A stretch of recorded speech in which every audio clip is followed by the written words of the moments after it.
If you want to know something about yourself, sit on your bed one night and say to yourself, you got to mean this. Like, you got to be desperate. This is no game, this. It's like, my life is not everything I want it to be, and perhaps it's not everything that I need it to be. And by need, I mean my life is so unbearable that the suffering that's attendant upon that is make me nihilistic, cynical, bitter, resentful, homicidal, genocidal, unable to have a good relationship, prone to punish people for their virtues because of my jealousy, driving the proclivity to see evil everywhere except within my own heart. Like, these are problems, man. And you ask yourself, you sit on the bed and say, okay, man, I'm ready to learn something. Like, what's one thing I'm doing wrong that I know I'm doing wrong that I could fix, that I would fix? It's like, you meditate on that, you'll get an answer. And it won't be one you want, but it'll be the necessary one. And it's often something that will point you to small things. So Carl Jung said, people in the modern world don't see God because they don't look low enough. And so imagine you're in your messy bedroom, and you're sitting on the edge of the bed trying to have an honest dialogue with yourself. And the little voice says, it's pretty disgusting in here. And you think, well, I'm way above such trivial niceties as organizing my room. Well, that's pride. That's arrogance. If you're above organizing what's actually yours, how in the world are you ever going to organize anything else? And so you get on your knees and you think, well, it's time to, take a brush to the toilet. And maybe that's where you start. And that works. Like, that works. You start making those micro improvements, like real micro improvements, real on the ground, actual micro improvements to things that are wrong. You'll improve unbelievably rapidly. You're male and not female. You're Hindu and not Christian. You're tall and not short. You have an arbitrary range of talents and an arbitrary range of limitations, none of which, in some sense, you chose. It's the cards you're dealt. Now, some of those are cards of privilege.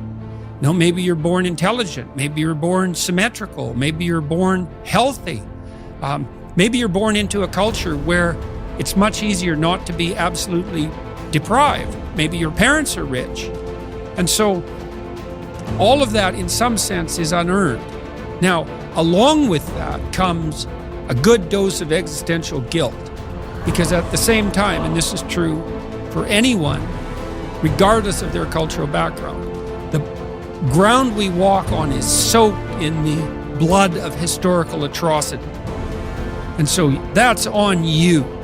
Because, people think, well, who's the Nazi? Well, it's the fascist, or who's the radical communist? It's the radical left-wing ideologue. And the fundamental truth of the matter is that's best dealt with as a spiritual matter.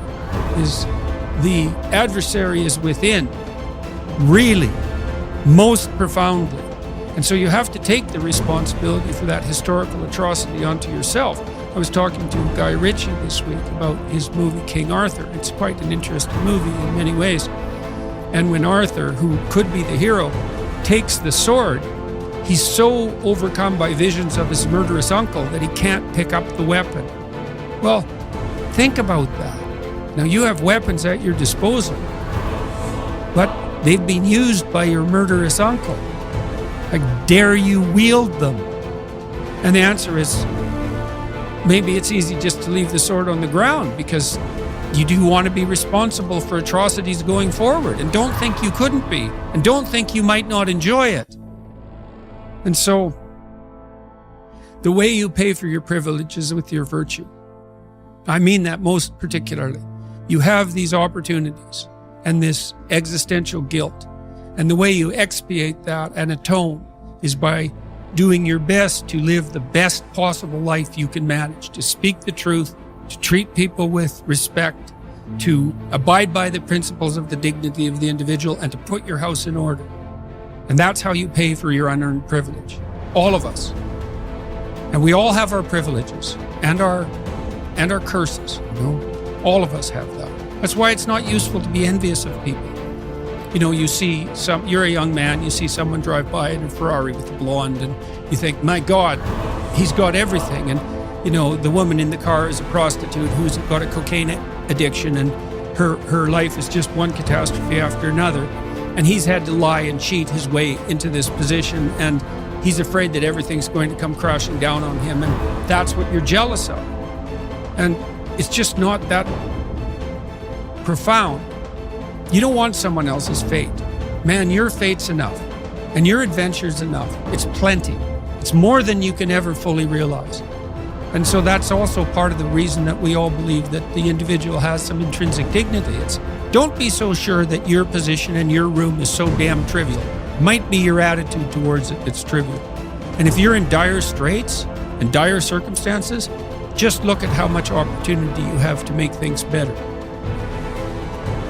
Most of us have been raised to believe that the road to a happy life is paved with pleasure, and that the pursuit of pleasure is the path to fulfillment. But as we grow up, we begin to realize that life is not always easy or pleasurable. In fact, much of it is difficult and painful. We all experience loss, disappointment, illness, aging, and eventually death. We encounter stress, anxiety, and fear. We suffer from the slings and arrows of everyday life, and yet we continue to cling to the idea that happiness is found in pleasure and the avoidance of pain.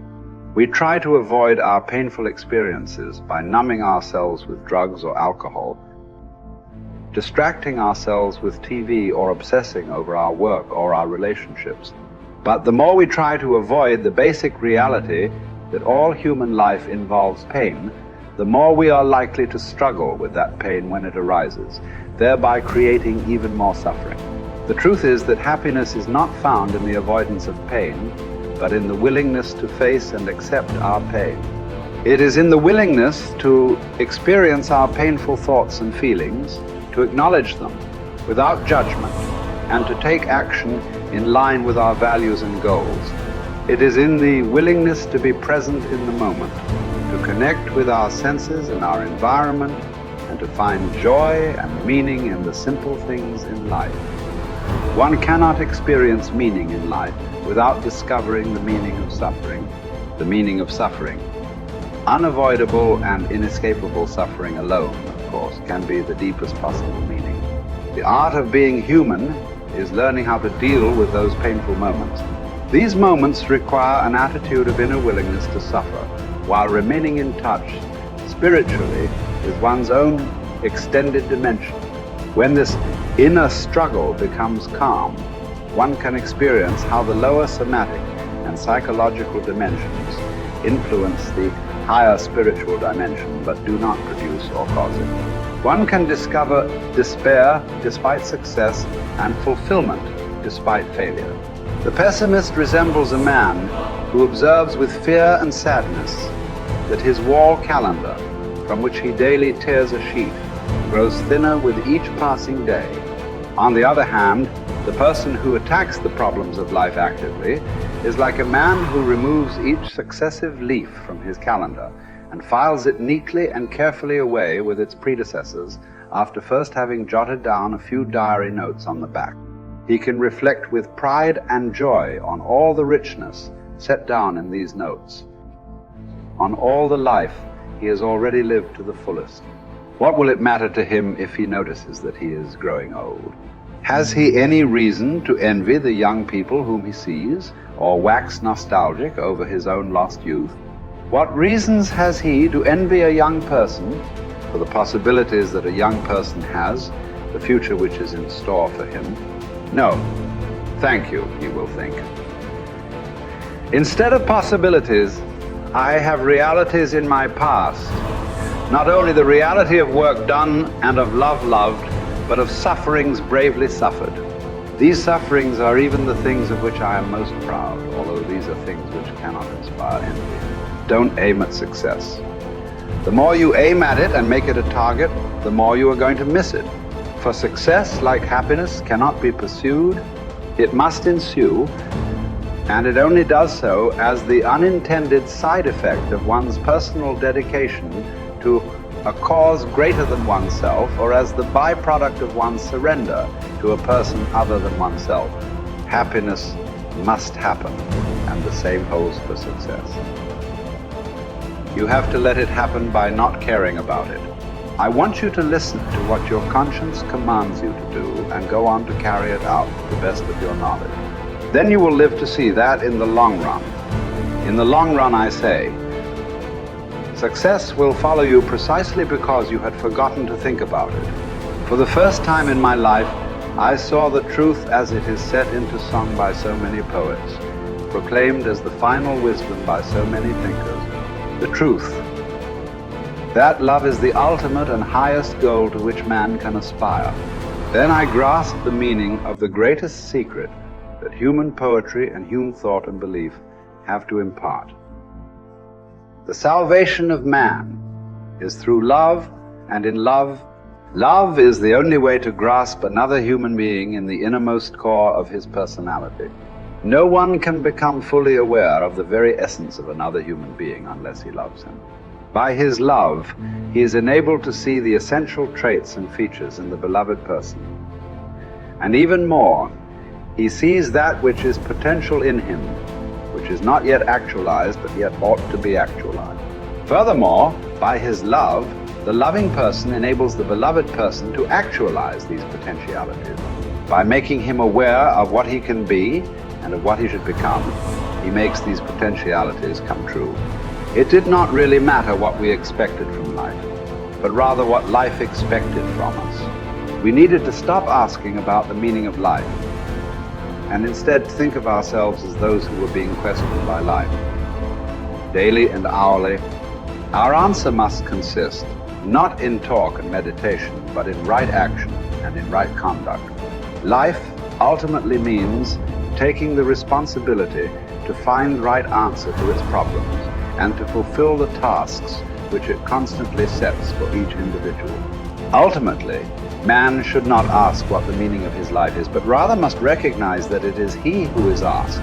In a word, each man is questioned by life, and he can only answer to life by answering for his own life. To life he can only respond by being responsible.